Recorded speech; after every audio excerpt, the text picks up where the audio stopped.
আপনি যেহেতু মুফাসসির কোরআন বিভিন্ন জায়গায় ওয়াজ মাহফিল করেন বা অনেকেই আমাদের করে থাকেন, এই মাহফিলে বা ইসলাম আলোচনার যদি কেউ শোনে আর যদি কেউ আমল না করে তাহলে তার কোন গুনাহ হবে? গুনাহ তো হবেই। লা ইয়াজালু কাদামা বানি আদম হাত্তা ইউসালু আন খামস।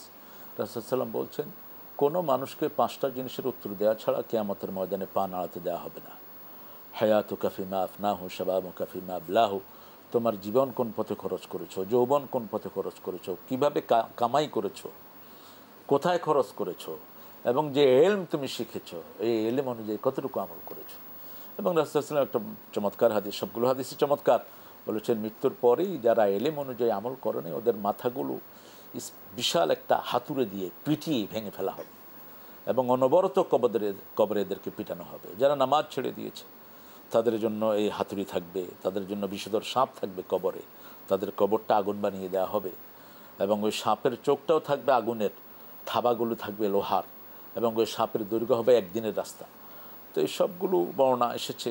তার মানে হচ্ছে যে আসলে জানার পরে আমল করতে হবে, অবশ্যই আমল করতে হবে, অবশ্যই আমল করতে হবে। জি।